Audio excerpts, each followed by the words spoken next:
कैसे हैं आप सब। आप सभी का आपके अपनी YouTube channel sociology with Sangeeta में मैं संगीता स्वागत करती हूं। और इस चैनल के माध्यम से हम लोग सोशियोलॉजी के कम्पिटिटिव एग्जाम के प्रिपरेशन करते हैं, जिसके अंतर्गत आपको यूट्यूब पे डेली 3 क्लासेस मिलती हैं। क्लास की टाइमिंग में एक बार आप लोगों को बता दूँ। मॉर्निंग के 8 बजे के क्लास में हम लोग कवर कर रहे हैं जेपीएससी जेट और यूजीसी नेट के सोशियोलॉजी के सिलेबस को। सुबह के 11:30 बजे लाइव क्लास होती है, जिसमें आप लोगों को एनसीईआरटी सीरीज को कंप्लीट करवाया जा रहा है। और रात के 8 बजे हम लोग कवर कर रहे हैं बीपीएससी टीआरई 4.0 और यूपी पीजीटी के सोशियोलॉजी के सिलेबस को। जेपीएससी जेट और यूजीसी नेट का सिलेबस सेम है और बीपीएससी टीआरई 4.0 और यूपी पीजीटी का सिलेबस सेम है, इसलिए वैसे ही क्लास को अरेंज किया गया है। और साथ ही साथ पेड ग्रुप भी चल रहा है, जहाँ पे आपके सिलेबस के अकॉर्डिंग कंप्लीट नोट्स प्रोवाइड किए जाएंगे, प्लस आपको सोशियोलॉजी का एक्स्ट्रा मटेरियल दिया जाएगा, जो कि एग्जाम के पॉइंट ऑफ व्यू से आपको बहुत ही ज़्यादा हेल्पफुल होने वाला है। प्लस टेलीग्राम का लिंक भी मिलेगा। टेलीग्राम पे टेस्ट जो है वो स्टार्ट हो चुका है ऑलरेडी। तो पेड ग्रुप में ज्वाइन होने के लिए क्या करना होगा कि सिंपली आप मेरे कॉन्टेक्ट नंबर 7870421839, आप इस नंबर पे कॉल या व्हाट्सएप के माध्यम से जुड़ सकते हैं, जहां पे आपको आपके सिलेबस के according complete study material provide किया जाएगा। आपको 2000 प्लस वन लाइनर मिलेगा। जितने भी प्रीवियस ईयर के एग्जाम हुए हैं, चाहे वो कोई भी एग्जाम हो, पीसीएस लेवल का हो, पीजीटी लेवल का हो, आईएएस लेवल का हो, तो उसमें जो समाजशास्त्र विषय के प्रश्न पूछे गए हैं, उससे मैं आप लोगों को 2000 प्लस का कीवर्ड प्रोवाइड करूंगी सोशियोलॉजी का, जो कि आपका क्यूब रिवीजन के लिए आपको हेल्पफुल होगा। और टेलीग्राम पे शाम के 6 बजे बीपीएससी टीआरई 4 और यूपी पीजीटी का टेस्ट चल रहा है, और 6:30 बजे से जेपीएससी जेट और यूजीसी नेट का टेस्ट चल रहा है। और वैसे स्टूडेंट जो बिहार बेट का तैयारी कर रहे हैं, बिहार में आने वाले असिस्टेंट प्रोफेसर के लिए, उनके लिए भी ये जेपीएससी जेट यूजीसी नेट का ही सिलेबस रहेगा। तो आपको ये सारी क्लासेस हेल्पफुल रहेंगी। और पेड ग्रुप से ज्वाइन होने के लिए सिंपली आपको इस नंबर पे कॉल करना है, जहाँ पे एकदम मिनिमम फीस रखी गई है, वहाँ पे आपको सारे स्टडी मटेरियल प्रोवाइड किए जाएंगे। तो जैसे देखिए, हम लोग अभी इंडियन थिंकर के संदर्भ में पढ़ रहे थे, तो इसके पहले की क्लास में हम लोगों ने बी आर अम्बेडकर को देखा था। आज देखेंगे राधा कमल मुखर्जी। ठीक है, मेनली जब राधा कमल मुखर्जी का नाम आता है ना, तो उनका जो सिद्धांत है वो कौन सा है, तो मूल्यों का समाजशास्त्र। क्या सिद्धांत है उनका? मूल्यों का समाजशास्त्र। ये हम लोगों को दिमाग में तुरंत क्लिक करता है। ये आपका क्या हो गया, कीवर्ड हो गया। जैसे ही आपको दिखेगा मूल्यों का समाजशास्त्र, तो ये किनका हो जाएगा, राधा कमल मुखर्जी का हो जाएगा। अब जैसा कि हर एक क्लास में मैं आप लोगों को थ्योरी स्टार्ट करने से पहले थोड़ा बायोग्राफी हम लोग देख लेते हैं, तो उसी तरह से आज भी राधा कमल मुखर्जी की हम लोग बायोग्राफी को देखते हैं। राधा कमल मुखर्जी का जन्म 7 दिसंबर 1889 को हुआ था, और इनकी मृत्यु 24 अगस्त 1968 को होती है। राधा कमल मुखर्जी, इनका जो मेन वर्क है, इनका जो मेन थ्योरी है, वो किस पर है, तो मूल्यों के समाजशास्त्र के लिए ये जाने जाते हैं। इसी कारण से राधा कमल मुखर्जी को मूल्यों का जनक माना जाता है। और इन्होंने जो अपना मूल्य इसके संदर्भ यानी वैल्यूज के संदर्भ में जो बात की है, इसके अंतर्गत इन्होंने 2 प्रकार के मूल्य बताए हैं। कितने प्रकार के, तो 2 प्रकार के मूल्य बताए हैं। कौन कौन सा है, तो पहला है साधन मूल्य, साधन मूल्य, और दूसरा उन्होंने मत बताया है साध्य मूल्य। अब देखिए, साधन मूल्य और साध्य मूल्य क्या है, तो साध्य को पहले हम लोग समझते हैं। किसको, साध्य को। जैसा कि आप लोग देखिए, आप लोग क्या कर रहे हैं, तैयारी कर रहे हैं कंपटीशन एग्जाम का। जैसे आपका एम है कि मुझे जेपीएससी जेट को क्लियर करना है, यूजीसी नेट को क्लियर करना है, बिहार बेट को क्लियर करना है, इसके लिए आप इस क्लास में आए हैं।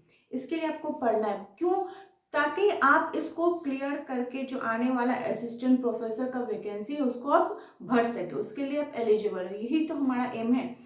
तो ये साध्य मूल्य क्या हो गया, हमारा एम क्या हो गया, ये हो गया एम। ये हमारा एम है। सबका अलग अलग अपना टारगेट रहता है। जो बीपीएससी का तैयारी, उनको बिहार का टीचर बनना है तो वो उनका साध्य है, वो उनका एम है। और इस एम तक पहुंचने के लिए जिन चीजों का हम लोग यूज करते हैं, ठीक है, जिन चीजों का हम लोग यूज करते हैं वो क्या कहलाता है, साधन मूल्य कहलाता है। तो साधन मूल्य में क्या हो जाएगा, आपके आपका यूट्यूब पे क्लास हो सकता है, नोट्स हो सकता है, बुक हो सकता है, आपका सेल्फ स्टडी हो सकता है। इससे बड़ा तो कुछ नहीं होता है, सेल्फ स्टडी से बड़ा ये आपका हो सकता है, ताकि आप इन चीजों को फॉलो करते हुए कहाँ पे, तो आपका जो एम है आप वहां तक पहुंच सके। उसी प्रकार से धर्म को अगर हम लोग देखें तो हमारा एम क्या हो जाएगा, हमारा वैल्यू क्या हो जाएगा, मोक्ष, मोक्ष की प्राप्ति करना। और उस मोक्ष की प्राप्ति के लिए हम जिन जिन साधनों का यूज करते हैं, तो किसका यूज करेंगे, हम लोग धर्म का यूज करते हैं, धार्मिक ग्रंथों का यूज करते हैं, तो ये हमारे साधन मूल्य हो गए। ठीक है, समझ में आया साधन मूल्य और साध्य मूल्य क्या होता है, डिफ्रेंशिएट आप लोग इसमें कर सकेंगे। तो राधा कमल मुखर्जी जो थे वो किसके लिए जाने जाते थे, तो मूल्यों का समाजशास्त्र। इसको एकदम वैल्यूज ऑफ सोशियोलॉजी, ठीक है, एकदम दिमाग में बैठा लीजिए।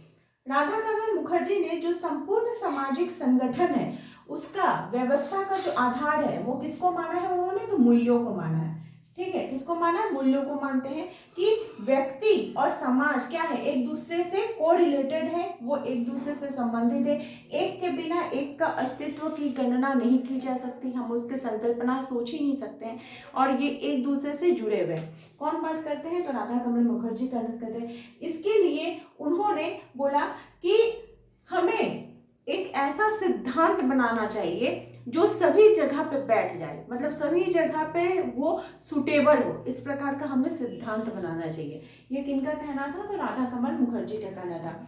और राधा कमल मुखर्जी जो है ये आधुनिक भारत के प्रसिद्ध चिंतक एवं समाजशास्त्री थे। इन्होंने लखनऊ विश्वविद्यालय से अर्थशास्त्र एवं समाजशास्त्र के प्राध्यापक के रूप में उन्होंने काम किया है। वहां पे वो उप कुलपति रह चुके हैं, और उनके नेतृत्व में उत्तर प्रदेश में लखनऊ विश्वविद्यालय में 1921 में, कब, तो 1921 में समाजशास्त्र विषय का अध्ययन अध्यापन स्टार्ट किया गया, और इनको 1962 में पद्म भूषण से सम्मानित किया गया। किससे, तो पद्म भूषण से सम्मानित किया गया। ये मान लीजिए ऐसा तो क्वेश्चन आता नहीं है, लेकिन आप लोगों को जानना जरूरी हो जाता है। राधा कमल मुखर्जी मेन उनका सिद्धांत क्या, सामाजिक मूल्य। ठीक है, मेन कौन सा सिद्धांत है, सामाजिक मूल्य। और इन्होंने ये जो अपना सिद्धांत है सामाजिक मूल्य, इसमें उन्होंने कौन सी उनकी बुक में दिया था,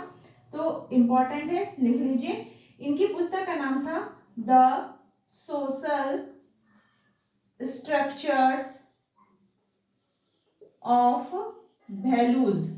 इस पुस्तक में उन्होंने अपना ये जो मूल्यों का समाजशास्त्र है इसे सिद्धांत को दिया था। और एक और इनकी बुक थी द डायमेंशंस ऑफ वैल्यूज। ये दो बुक इनके द्वारा दी गई थी, तो राधा कमल मुखर्जी के द्वारा। अब मान लीजिए आपका यहाँ पे क्वेश्चन हो सकता है कि मैम बार बार आप मूल्य के बारे में बात कर रही हैं, मूल्य मूल्य ये वैल्यू आखिर ये है क्या। तो मूल्य जो है यह एक जटिल संपूर्णता है। क्या है, एक जटिल संपूर्णता है, और ये चेतन प्राणशास्त्रीय सामाजिक आदर्श होता है। इसलिए बोला गया है कि a value is a complex gestalt, a conscious vital social ideal situation. जो हमारा वैल्यू हमारा बन जाता है, ठीक है, जैसे कि आप इसको समझ सकते हैं कि तुलसी में जल चढ़ाना, ये हमारा एक वैल्यू है धार्मिक के अंतर्गत। पीपल पे जल चढ़ाना, कोई एक व्यक्ति चढ़ाया था तो उसका देखा देखी हम लोग धार्मिक धर्म के अंतर्गत, हमारे हिंदू धर्म में इसको माना जाने लगा, तो ये हमारे वैल्यूज में खड़ा हो गया। फिर बोलते हैं ना कि अपना नैतिक मूल्य बना के रखना चाहिए, आपका विचार आपका व्यवहार सटीक होना चाहिए, ताकि आप दूसरों के साथ जो व्यवहार कर रहे हैं वो अच्छा हो। ठीक है, किसी को हानि नहीं पहुंचाना, चोरी नहीं करना, ये हमारे वैल्यूज में निहित रहता है कि हमें इस प्रकार के काम करना है। इसके लिए राधा कमल मुखर्जी ने जो परिभाषा दिया है उसमें उन्होंने बताया है कि मूल्य एक सजीव सामाजिक तथ्य है। उनके विचार में मूल्यों का संबंध संपूर्ण व्यक्तित्व से होता है। मूल्य मनुष्य की प्राण शास्त्रीय आवश्यकताएं, सामाजिक संबंध और मानव के आदर्शों पर क्या करता है, ये आधारित होता है। अब मान लीजिए इतना कुछ जो आप पढ़े, ठीक है, मूल्य क्या होता है, वैल्यूज क्या होता है, हमें अपने हमारे वैल्यूज के बाहर काम नहीं करना चाहिए। तो इसके आधार पर अगर आपको बोला जाए कि बताओ कि मूल्यों का क्या विशेषता है, क्या विशेषता रहेगा, तो मूल्य जो है ये सार्वभौमिक हो गए, सभी जगह पाए जाते हैं। ऐसा तो कोई नहीं है कि सिर्फ आपके परिवार में ही आपको वैल्यूज देखने को मिलते हैं कि मेरा परिवार का ये है। जैसे कोई बड़े आए हैं उनको आदर सम्मान करना, छोटों से प्यार करना, ठीक है, और मुंह का पानी मधुर रखना, किसी से कटु व्यवहार न करना। तो ऐसा थोड़ी है कि एक परिवार का, ये तो हर जगह पे देखने को मिलता है। मूल्य जो है वो परिवर्तनशील भी होते हैं। अब वैल्यू जो है वो चेंजेबल भी होते हैं। क्यों चेंजेबल होते हैं कि हो सकता है जो आपके लिए नियम है वो दूसरे, अगर आप देश जाइएगा तो वो अलग हो जाता है। जैसे हिंदू धर्म में बोला जाता है कि हिंदू विवाह एक धार्मिक संस्कार है।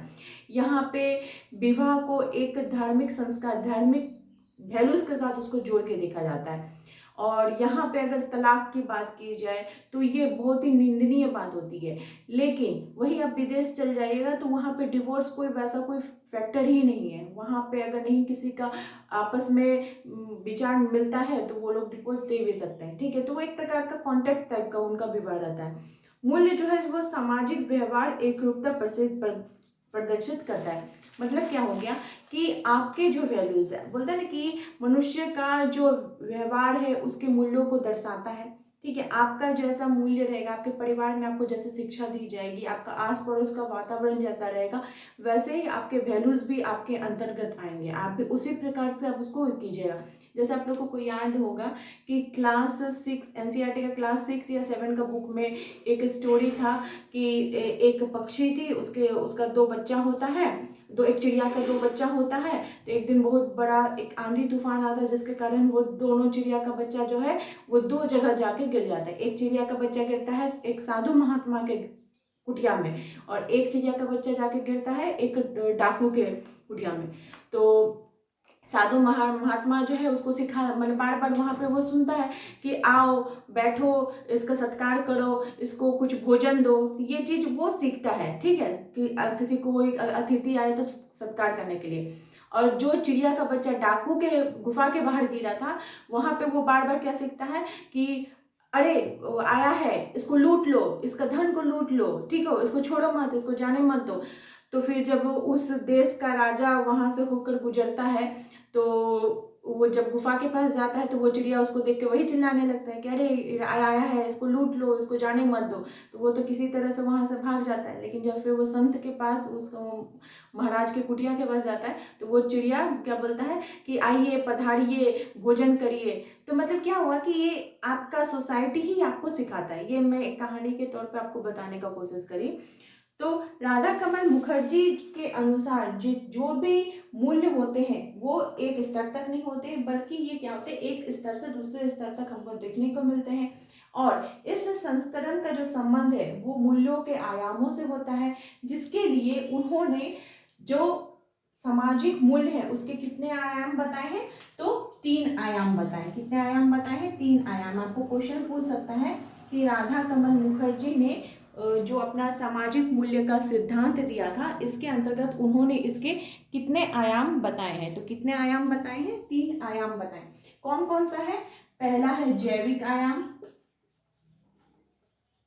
पहला क्या है, जैविक आयाम। दूसरा है सामाजिक आयाम, और तीसरा उन्होंने आध्यात्मिक आयाम की बात की है।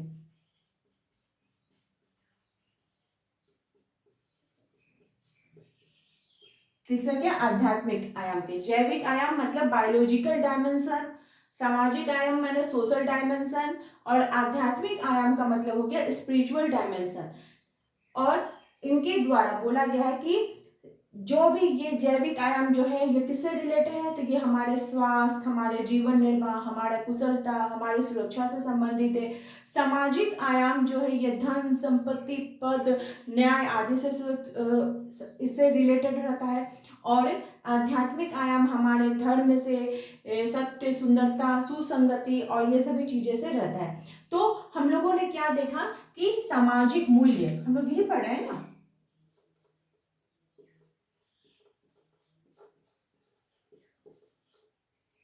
ये मेन तो राधा कमल मुखर्जी किससे जाने जाते हैं, सामाजिक मूल्य से जाने जाते हैं। इसी को ही हम लोग पढ़ रहे हैं इतना देर से। तो सामाजिक मूल्य यानी कि जो सोशल वैल्यूज है, इसको अगर आपको छोटा रूप में बोलो कि बताओ क्या होगा, तो सामाजिक मूल्य वे मानक मूल्य हैं जिनके द्वारा हम किसी वस्तु, व्यवहार, लक्ष्य, साधन, गुण आदि को अच्छा या बुरा, उचित या अनुचित, वांछित या अवांछित समझते हैं, हम इसको बता सकते हैं। सामाजिक मूल्य वे आदर्श है जो सामाजिक जीवन में हमें आचरण करने को सिखाता है, हमें अपने व्यवहार को अभिव्यक्त करना सिखाता है। और सामाजिक मूल्य कितने प्रकार के होते हैं, तो इसमें अगर बोला जाए तो ये आदर करना, न्याय, ईमानदारी करना, सेवा भाव करना, जिम्मेदारी करना, ये सभी चीजें जो है हमें देखने को मिलती है कहाँ पे, तो हमें परिवार के अंतर्गत ये सभी चीजें देखने को मिलती है। आई होप आप लोगों को राधा कमल मुखर्जी और इनकी जो थ्योरी है वो अच्छे प्रकार से समझ में आ गई होगी। अगर आपके कोई भी क्वेरीज है मुझे कमेंट करके जरूर बताइए, और अगर आप मेरे चैनल पर नए हो तो प्लीज़ सब्सक्राइब करना ना भूलें, और अगर आपको वीडियो हेल्पफुल लगी है तो जरूर से लाइक करें। मेरे चैनल के साथ बने रहने के लिए आप सभी का धन्यवाद।